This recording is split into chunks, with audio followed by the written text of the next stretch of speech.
All right, morning everyone. Welcome to another exciting episode of the Daily High. I'm your host, Tone Vase, holding down the fort by myself one more time this week. Let me see if everything's muted. How's the video? How's the audio? And we're gonna get right into the charts. Man, last night was not pretty. Was not pretty. So let's see what we got on the charts and just take it from there, day by day, tick by tick. Where is my screen share?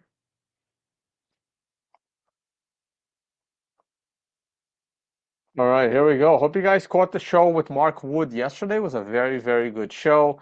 If not, go ahead and check that out. Before I forget, please like, subscribe, share.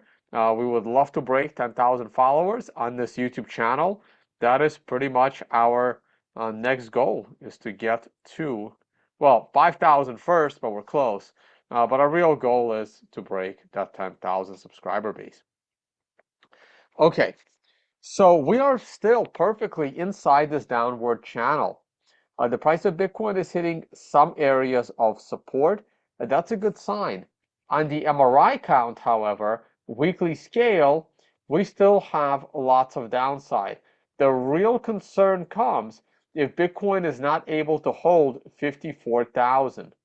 54,000 is probably as low as I'm looking for in Bitcoin.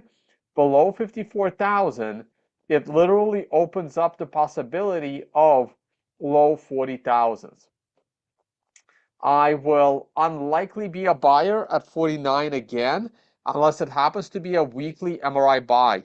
If we have a weekly MRI buy in the low 50s or upper 40s, along with a daily MRI buy, along with a reversal candle, along with some strength, probably will need the CMF yep, the CMF has just gotten into the red. We'll need the CMF, moving strong into the green. Well, it didn't get into the red yet, but it's about to. The CMF looks very, very ugly on this weekly scale. So does the MACD. It looks very ugly as well. And that's the MACD. And the RSI also looks ugly. All of the oscillators look terrible. The MRI is pointing to significantly lower lows. And right now we are still kind of hanging in there, right on the edge of support.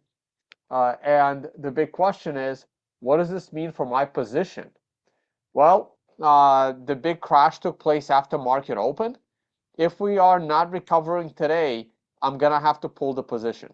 I'm going to have to go back to cash. I don't really have a choice.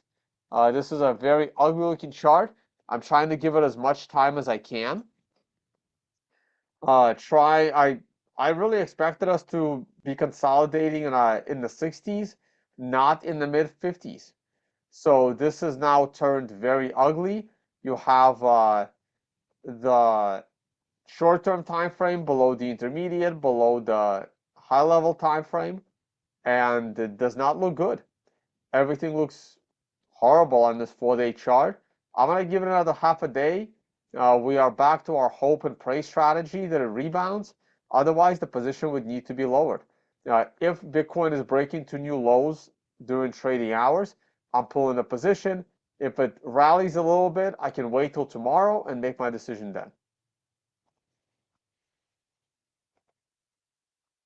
The daily chart, here's one of the things that's giving me a little bit of hope, and that is the fact that we have an MRI buy, and this MRI buy is actually not happening in consolidation. It was happening in consolidation, but the crash last night has created a low within the MRI. So if that didn't happen, I would be, well, I would not be bullish, let's put it that way. If the MRI happened within consolidation, I'm bearish, but because we crashed into the MRI day, it makes me a little more optimistic. But again, that optimism will only last for about no more than 36 hours. If we are not able to show signs of strength and a push to break the short-term moving average, I mean, at some point last night we came back to 58K. if we can muster 59K and close above 59K by end of week, I still think we're okay. And remember, time is on our side. October, November is when I'm expecting a bull market to begin in both traditional stock market and the Bitcoin market. Short-term chart, this was the big crash. It happened at about 9 p.m. last night, Eastern time. We were still, hanging in there barely around 8 p.m., about 8:30 p.m., and then the 9 p.m. candle just completely wiped everything out. We have held off of these lows so far. Again, if we can, for today, this is the hourly chart. If by this afternoon we are closing the hourly candle above, what is this line? Let's just say 57. If we can get above 57 by before the end of trading day today, we got a shot, well, at the least up to 58 or up to 57, the next level up. And then we have an MRI resistance line up at 58 too. So we got a shot.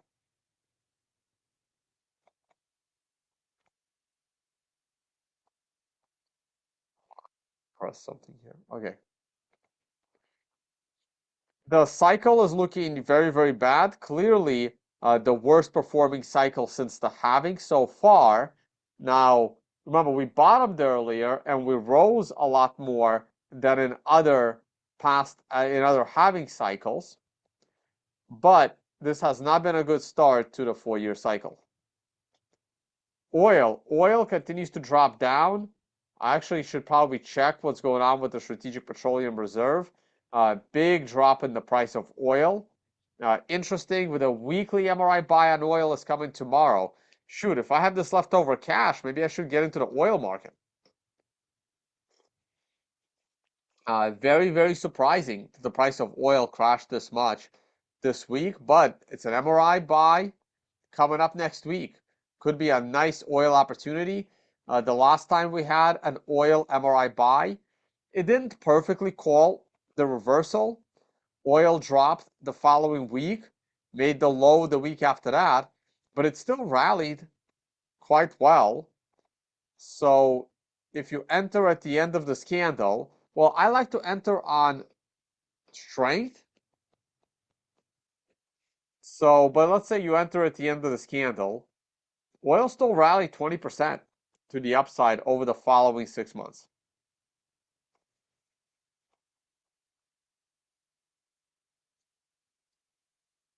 Gold continues to be in a pullback as expected with the MRI top coming in last week. The S&P 500 probably had a pretty bad day yesterday. Hence the big drop in the price of Bitcoin.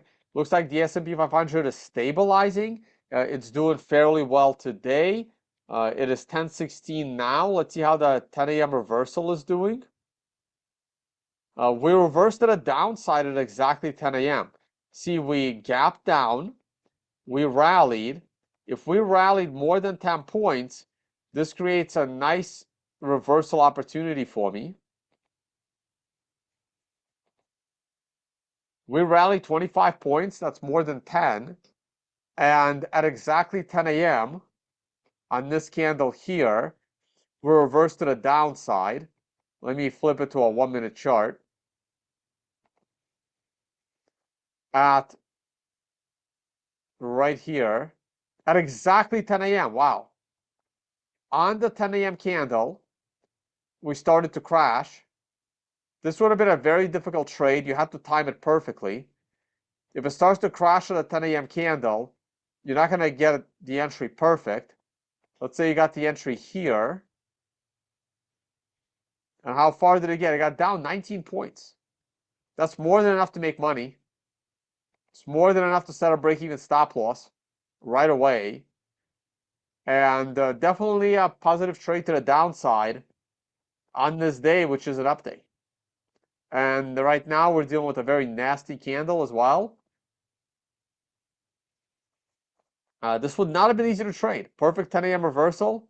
but would have been challenging. Would have been very challenging to catch this candle for a proper gain. Yeah, it was a little cold outside. So doing the stream from inside, I'll try to do a show from the outside tomorrow. Should be a little warmer up here.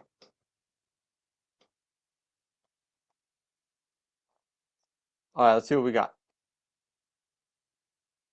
Nothing really on the correlation front. Obviously, they're correlated. S&P was down big yesterday. Bitcoin had a rough day. S&P is up today a little bit. Let's see if Bitcoin can recover. And yep, definitely going to be an interest rate lowering. You can see how the free market has already moved the 5-year rate down to below the prior swing lows. The 5-year rate is at the same level it was back in May of the year. And that's the one time it was lower. So yeah, I'm certainly expecting Jerome Powell to lower rates.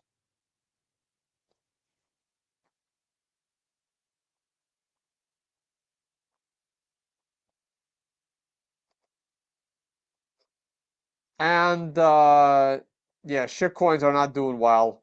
Ethereum still going down. Litecoin still going down. Just giant disasters everywhere. Somebody asked for, is that Berkshire Hathaway?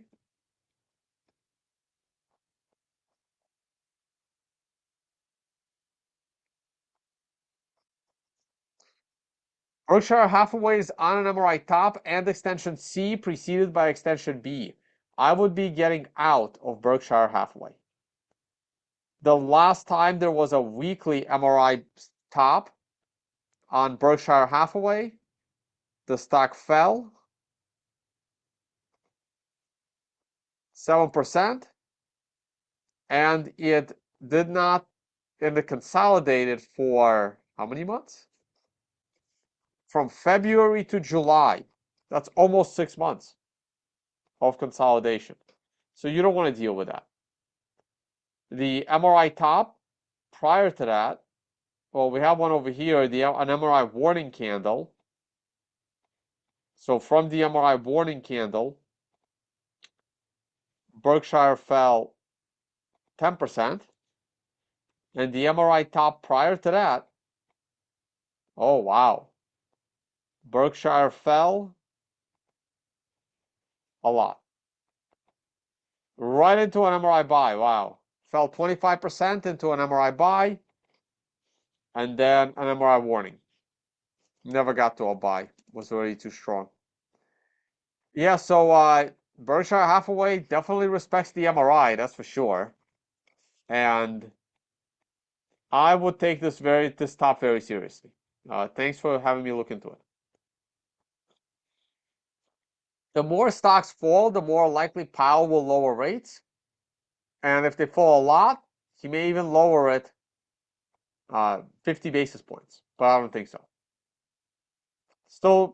I still think 25 points is more likely. And I believe Wall Street agrees with me. Ooh, not as much as yesterday. It's now 53.47, where prior to that it was like 70.30. Right, the more stock markets crash, the more likely they are to lower the rate.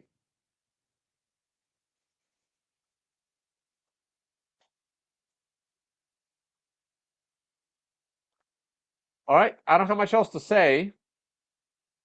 We're going to call it a day.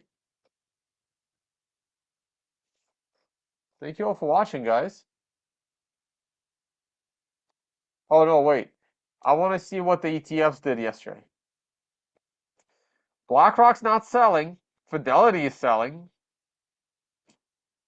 That's not good. BlackRock is really going to monopolize this. On big down days, BlackRock's not selling. Fidelity's selling thousands of Bitcoin. Over, looks like 4,500 Bitcoin got sold yesterday.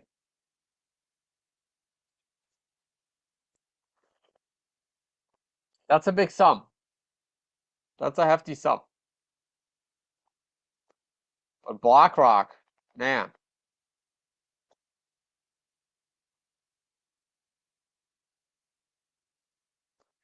All right, that's it for me, guys. Don't forget, Unconfiscatable, an event in Las Vegas, is 2 weeks away. Just 2 weeks away for the event in Las Vegas.